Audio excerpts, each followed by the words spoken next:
Yeah, good morning. Good day, everyone. Yeah, before you can cut a trouser, you need the measurements before cutting a trouser.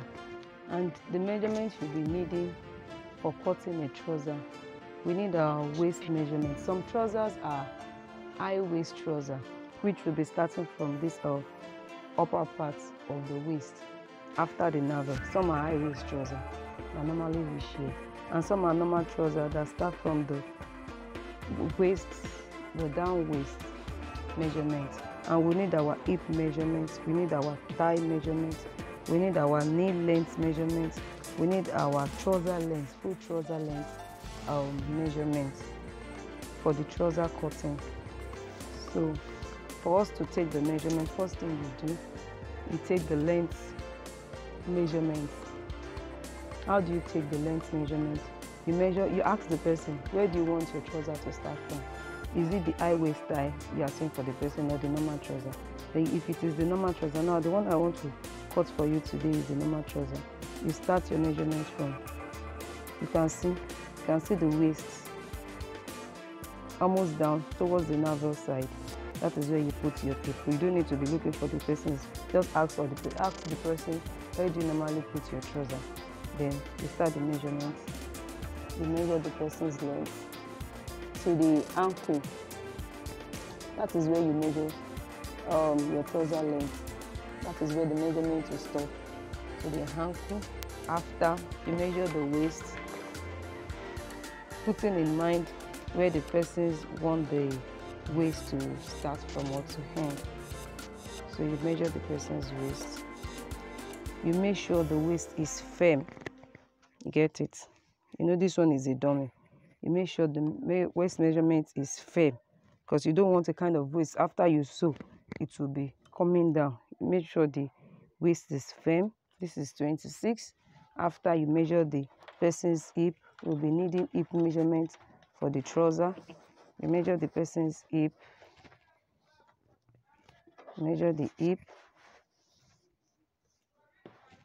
You move your tape rule down. You make sure it's coming down freely. This one is not coming down. This 39. Let's see. It's not coming down freely. Let's use 40. This 40. And see, it's coming down freely. After, you measure your knee length. You see, there are some trousers too that end at knee length, but this one is a long trouser we are cutting today. So you measure the person's knee length. For this dummy, the knee length is 21.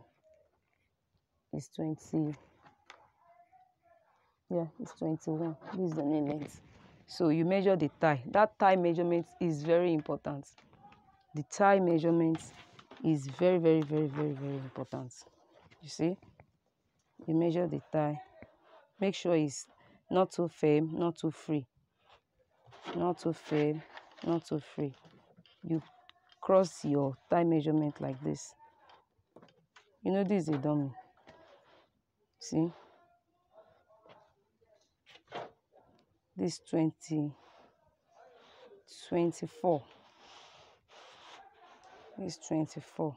If you use 23, it is too tight. So use 24. Not too tight, not too free. You know, when your customer come, no matter the kind of outfit they are putting on, make sure you tell them to open their laps so that you will be able to measure their thigh. It's very important. Don't forget to measure thigh if you are taking measurements. So you measure the knee curve, because there are some clothes that it is always tight. There are some trousers that are always tight here.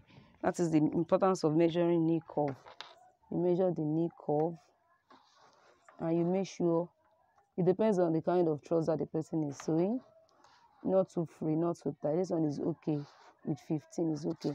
For you to measure bottom, which is the down part of the trouser, let me use my leg as an example. If you want to measure bottom, you put the tape here. You're not seeing me, okay? You put your tape at the down parts. Let me move this thing down.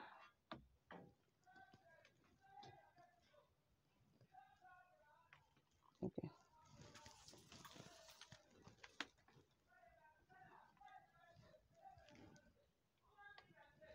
Yes. If you want to measure the bottom, you take your tape